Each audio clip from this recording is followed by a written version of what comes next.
সবাইকে শুভেচ্ছা। আমন্ত্রণ জানাচ্ছি একুশে বিজনেসের সঙ্গে আছি মহিমা পলি। দর্শক, আপনারা জানেন যে ঢাকা স্টক এক্সচেঞ্জের লেনদেন চলছে এবং আজকেও কিন্তু বেশ ভালো একটা উত্থানের মধ্য দিয়ে লেনদেন চলছে এবং ডিএসসি সূচকটাও বেড়েছে 29 পয়েন্টের মতো এবং টার্নওভার যদি একটু বলি যে এই মুহূর্তে 400 কোটি টাকারও বেশি লেনদেনের পরিমাণ ছাড়িয়েছে। তো বেশ ভালো একটা গতির মধ্যে দিয়ে কিন্তু ঢাকা স্টক এক্সচেঞ্জে লেনদেন চলছে আজকে। আর আরেকটা বিষয় হচ্ছে যে এখনও পর্যন্ত বেশিরভাগ প্রতিষ্ঠানের কিন্তু শেয়ারের দর বেড়ে লেনদেন চলছে। সেটি যদি আমি একটু উল্লেখ করি যে 225টি বা তারও বেশি হয়তো প্রতিষ্ঠানের শেয়ারের দর বেড়ে লেনদেন চলছে এই মুহূর্তে এবং দর হারানোর সংখ্যাটা 88টি প্রতিষ্ঠানে দেখা যাচ্ছে। তো দর্শক, একটা বিষয় আমি এখানে একটু জানিয়ে রাখি যে আজকে কিন্তু যে শেয়ারগুলো অর্থাৎ টপ গেইনার্সের তালিকায় যে প্রতিষ্ঠানগুলি উঠে এসেছে তার বেশিরভাগই কিন্তু দেখা যাচ্ছে পেনি স্টক শেয়ার। এবং আরেকটা বিষয় হচ্ছে যে যে কোম্পানিগুলো, আপনারা জানেন যে পুঁজিবাজারে আসলে 9টি কোম্পানি নয়টি আর্থিক প্রতিষ্ঠানকে লিকুইডেশনের একটা বন্ধের একটা সিদ্ধান্ত নিয়েছে ব্যাংক বহির্ভূত 9টি আর্থিক প্রতিষ্ঠানকে এবং তাদেরকে প্রতিষ্ঠানের পক্ষ থেকে যে অর্থ যোগান দেওয়া হবে এবং এই প্রতিষ্ঠানগুলিকে অর্থ যোগান দেওয়া হবে বাংলাদেশ ব্যাংকের পক্ষ থেকে, সেরকম প্রতিশ্রুতিও দেওয়া হয়েছে। এই প্রতিষ্ঠানগুলোর অবসান প্রক্রিয়া এবং বাংলাদেশ ব্যাংক কিন্তু এরই মধ্যে শুরুও করেছে। আরেকটা বিষয় হচ্ছে অবসান প্রক্রিয়ার অংশ হিসেবে প্রতিটি প্রতিষ্ঠানে বাংলাদেশ ব্যাংকের একজন করে পরিচালককে প্রশাসক নিয়োগ দেওয়া হবে, এটা অবশ্যই আপনারা জানেন। এছাড়া আরও 2 জন করে কর্মকর্তাকে নিয়োগ দেওয়া হবে। তো এই কথাগুলো আসলে আমি আজকে আবার পুনরায় যেটা বললাম তার কারণ হচ্ছে যে আজকে এই প্রতিষ্ঠানগুলোর কিন্তু একটা বেশ ভালো একটা অবস্থান দেখতে পাচ্ছি। আমরা যদি একটু দেখে নিই যে কোন 9টি প্রতিষ্ঠান আসলে অবসায়নের একটা বন্ধের একটা সিদ্ধান্ত নেওয়া হয়েছিল, সেটা একটু আমরা প্রথমে একটু দেখে নিব। আপনারা এর আগেও এটা অবশ্যই জানেন যে 9টি প্রতিষ্ঠানের বন্ধের যে সিদ্ধান্ত, চূড়ান্ত সিদ্ধান্ত নেওয়া হয়েছে সেটা আপনারা এর আগেও শুনেছেন, কিন্তু আমরা পুনরায় আজকে এই বিষয়গুলো আরও একবার জানিয়ে দিচ্ছি। পিপলস লিজিং রয়েছে, international leasing, Bangladesh industrial finance company, BIFC, FAS finance. এবং আমরা বেশ কিছুদিন ধরে কিন্তু এই যে বিআইএফসি এই প্রতিষ্ঠানটিকে Peoples Leasing, International Leasing, FAS Finance এই প্রতিষ্ঠানগুলোকে কিন্তু আমরা টপ গেইনার্সের তালিকায় দেখতে পাচ্ছি পুনরায়। তো যে প্রতিষ্ঠানগুলো যে আসলে এরই মধ্যে বন্ধের একটা সিদ্ধান্ত নেওয়া হয়েছে তাদের এই যে টপ গেইনার্সের তালিকায় উঠে আসা বা লেনদেন হচ্ছে এই পর্যায়ে আসলে চলে আসা, এটা আসলে বাজারের জন্য কতটা ঝুঁকিপূর্ণ সেটা এখনও এটা অবশ্য আমরা যারা এই বাজারের সাথে ইনভলভ তারা সবাই কিন্তু বিষয়টা আসলে বুঝতে পারে, কিন্তু তারপরে এই শেয়ারগুলোর যে আসলে এই যে লেনদেন হচ্ছে এটা আসলে কোন দিকে যাচ্ছে সেটা কিন্তু বোঝা যাচ্ছে না। তো আরেকটা বিষয় যদি এখানে একটু বলি যে প্রথম 4টি যে প্রতিষ্ঠান আপনারা দেখলেন সেই 4টি প্রতিষ্ঠান বহুল আলোচিত প্রশান্ত কুমার অর্থাৎ পিকে হালদারের অনিয়মের কারণে রুগ্ন প্রতিষ্ঠানে পরিণত হয়েছে এই প্রতিষ্ঠানগুলো। আর আবিবা ফাইন্যান্স ছিল সাবেক প্রধানমন্ত্রী শেখ হাসিনার ঘনিষ্ঠ হিসেবে পরিচিত চট্টগ্রামের এস আলম গ্রুপের এবং তাদেরই একটি প্রতিষ্ঠান ছিল এই প্রতিষ্ঠান। তো এই 4টি প্রতিষ্ঠানের নাম আপনারা দেখছিলেন এবং বাকি যে 5টি প্রতিষ্ঠান রয়েছে, টোটাল যে 9টি প্রতিষ্ঠান তার মধ্যে যে ফরেস্ট ফাইন্যান্স রয়েছে, জিএসপি ফাইন্যান্স রয়েছে, প্রাইম ফাইন্যান্স রয়েছে, প্রিমিয়ার লিজিং, আবিবা ফাইন্যান্স রয়েছে। এই 9টি আর্থিক প্রতিষ্ঠান কিন্তু বন্ধের সিদ্ধান্ত নেওয়া হয়েছে বেশ কিছুদিন আগে, কিন্তু তাদের লেনদেন কিন্তু বাজারে স্ট্রংলি বোল্ডলি কিন্তু আমরা দেখতে পাচ্ছি যে বাজারে লেনদেন হচ্ছে, এক হাত থেকে অন্য হাতে ঘুরে বেড়াচ্ছে। কিন্তু আসলে এর পরবর্তী যে কি সিদ্ধান্ত হবে সেটা কিন্তু যে কোনো সময় হয়তো হতে পারে যে এই প্রতিষ্ঠানগুলিকে বাজার থেকেই হচ্ছে লেনদেন বন্ধ করে দেওয়া হবে।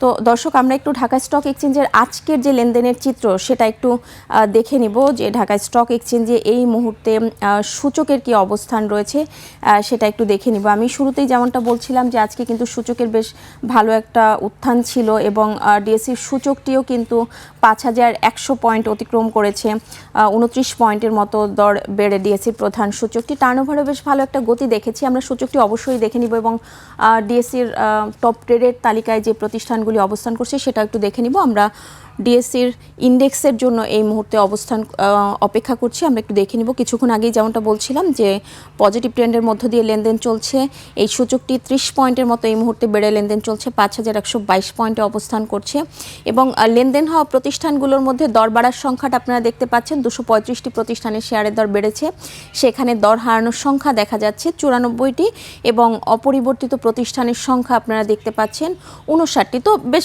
ভালো একটা গতি কিন্তু আমরা বাজারে দেখতে পাচ্ছি। এবং টার্নওভারটিও যদি একটু দেখে নেই যে এই মুহূর্তে কত কোটি টাকা লেনদেনের পরিমাণ ছাড়িয়েছে ঢাকা স্টক এক্সচেঞ্জে, সেটা একটু দেখে নিব। আমরা দেখতে পাচ্ছি যে আজকে 423 কোটি টাকা লেনদেনের মধ্য দিয়ে লেনদেন চলছে এরই মধ্যে। তো এই যে ধারাবাহিকতা যদি বজায় থাকে দিন শেষে, সেটা হয়তো গতকালকের মতো 593 কোটি টাকা গতকাল কার্যদিবসে লেনদেন হয়েছিল, সেই গতিটাও হয়তো ছাড়িয়ে যেতে পারে। আমরা হয়তো আজকে দেখতে পারি যে 600 কোটি টাকার মতো হয়তো বা তারও বেশি হয়তো লেনদেনের পরিমাণ ছাড়াতে পারে। তো দিন শেষের জন্য তার জন্য অপেক্ষা করতে হবে। আমরা একটু টপ ট্রেডের তালিকায় কোন প্রতিষ্ঠানের অবস্থান রয়েছে সেগুলো দেখে নিব। তো চলুন ঢাকা স্টক এক্সচেঞ্জে টপ ট্রেডের তালিকায় অর্থাৎ টাকার অঙ্কে লেনদেনের শীর্ষে কোন কোন প্রতিষ্ঠানের অবস্থান রয়েছে সেটা একটু দেখে নিব আজকে। দর্শক, ঢাকা স্টক এক্সচেঞ্জে বেশ ভালো একটা গতির মধ্য দিয়েই কিন্তু লেনদেন চলছে এখনও পর্যন্ত, এবং আমরা আশা করি যে সবগুলো সেক্টরে আজকে পজিটিভ ট্রেন্ডের মধ্য দিয়ে লেনদেন চলছে। এবং টপ ট্রেডের তালিকার জন্য একটু অপেক্ষা করব আমরা কোন কোন প্রতিষ্ঠান এই মুহূর্তে টাকার অঙ্কে লেনদেনের শীর্ষে অবস্থান করছে সেটি একটু আমরা দেখে নিব।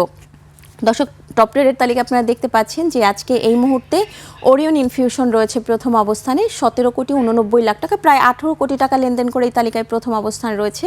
প্রতিটি শেয়ার হাতবদল হচ্ছে 385 টাকা 20 পয়সায়, এবং আপনারা দেখছেন যে 21 টাকা 20 পয়সা দর বেড়েছে গত কার্যদিবসের তুলনায়, সেখানে 5.82% দর বেড়েছে। এবং দ্বিতীয় যে প্রতিষ্ঠান রয়েছে স্কয়ার ফার্মা রয়েছে এই তালিকায়, এবং বেশ কিছুদিন ধরে কিন্তু আমরা এই যে ফার্মাসিউটিক্যাল সেক্টরের একটা বেশ ভালো একটা অবস্থানও দেখতে পাচ্ছি। গত কার্যদিবসে কিন্তু এই যে ফার্মাসিউটিক্যাল সেক্টরের একটা ভালো একটা গতি ছিল, তো তারই ধারাবাহিকতা আমরা দেখতে পাচ্ছি যে আজকেও কিন্তু স্কয়ার ফার্মার একটা ভালো অবস্থান রয়েছে। এটি টপ ট্রেডের তালিকায় দ্বিতীয় অবস্থান রয়েছে, 215 টাকা 90 পয়সায় হাত বদল হচ্ছে এই মুহূর্তে, এবং 14,55,00,000 টাকার মতো লেনদেন হয়েছে। পরবর্তীতে খান ব্রাদার পিপি ওভেন ব্যাগ রয়েছে, 13,42,00,000 টাকার মতো লেনদেন হচ্ছে, এবং হাত বদল হচ্ছে 51 টাকা 90 পয়সা। এছাড়াও বাকি যে দুটি প্রতিষ্ঠান বাংলাদেশ শিপিং কর্পোরেশন দেখতে পাচ্ছেন, সিটি ব্যাংক দেখতে পাচ্ছেন, এবং সিটি ব্যাংক আজকেও কিন্তু টপ ট্রেডের তালিকায় প্রথম অবস্থানে রয়েছে। প্রথম 5টি প্রতিষ্ঠানের পঞ্চম অবস্থানে রয়েছে সিটি ব্যাংকের অবস্থান আজকে। তো টপ গেইনার্সের তালিকাটা যদি একটু দেখে নিই যে অর্থাৎ শতাংশের দিক থেকে কোন কোন প্রতিষ্ঠানের অবস্থান রয়েছে সেটি একটু দেখে নিব। আমরা যেটা বলছিলাম কিছুক্ষণ আগেই যে আসলে যে আর্থিক খাতের যে 9টি প্রতিষ্ঠান আসলে অবসায়নের বা বন্ধের যে সিদ্ধান্ত নেওয়া হয়েছে, সেই প্রতিষ্ঠানগুলোকেই কিন্তু আজকে আপনারা দেখতে পাচ্ছেন যে টপ গেইনার্সের তালিকায় অবস্থান করছে। এবং এই কারণেই কিন্তু আমরা যেমনটা আসলে আর্থিক খাতের এই যে 9টি প্রতিষ্ঠানের পুনরাবৃত্তি করেছিলাম যে এই 9টি প্রতিষ্ঠান বন্ধের একটা সিদ্ধান্ত নেওয়া হয়েছে, এবং এটা হয়তো এরকমও হতে পারে যে বেশ কিছুদিন পরে হয়তো শেয়ার বাজারে হয়তো লেনদেনও বন্ধ করে দেওয়া হতে পারে। তো এই যে 5টি প্রতিষ্ঠান তাদের অবস্থান আপনারা দেখতে পাচ্ছেন যে আজকে টপ গেইনার্সের তালিকায় অবস্থান করছে, এবং এটার আসলে ভবিষ্যৎ কি কোন দিকে যাচ্ছে সেটা আসলে এখনও বলা মুশকিল, সেটা বলা যাচ্ছে না। আপনারা দেখতে পাচ্ছেন যে ফার্স্ট ফাইন্যান্সের অবস্থান রয়েছে আজকে এই মুহূর্তে প্রথমে, এবং আপনারা দেখছেন যে 10.77% দর বেড়েছে। পিপলস লিজিং 10.77% দর বেড়েছে। প্রিমিয়ার লিজিং এটিও একই অবস্থানে দেখতে পাচ্ছি, সার্কিট ব্রেকার অতিক্রম করেছে, এবং international leasing finance 10%, prime finance 10% দর বেড়েছে। এই যে প্রত্যেকটি প্রতিষ্ঠানের অবস্থান আপনারা দেখতে পাচ্ছেন যে সার্কিট ব্রেকার অতিক্রম করে গেছে, এবং তাদের আজকে লেনদেনের যে গতি আমরা লেনদেন দেখতে পাচ্ছি।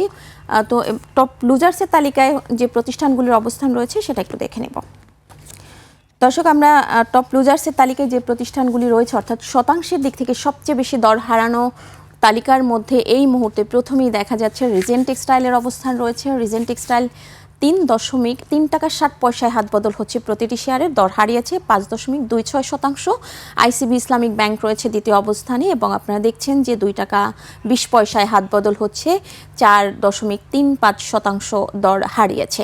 সিএনএ টেক্সটাইল 4.35% দর হারিয়ে তৃতীয় অবস্থান রয়েছে। ইসলামিক ফাইন্যান্স চতুর্থ অবস্থানে আপনারা দেখতে পাচ্ছেন 3.81% দর হারিয়েছে। ফার্স্ট ফাইন্যান্স রয়েছে এই তালিকায় পঞ্চম অবস্থানে, এবং আপনারা দেখছেন যে টপ লুজার্সের তালিকায় পঞ্চম অবস্থানে রয়েছে, হাত বদল হচ্ছে 2 টাকা 70 পয়সা, এবং 3.57% দর হারিয়েছে আজকে, এবং গত কার্যদিবসের তুলনায় প্রতিষ্ঠানটির দর হারিয়েছে 10 পয়সা। তো আপনারা দেখছিলেন ঢাকা স্টক এক্সচেঞ্জের সর্বশেষ যে লেনদেনের চিত্র সেটা দেখছিলেন, টপ গেইনার, টপ লুজার এবং টপ ট্রেডের যে তালিকা রয়েছে সেটিও আপনারা দেখছিলেন।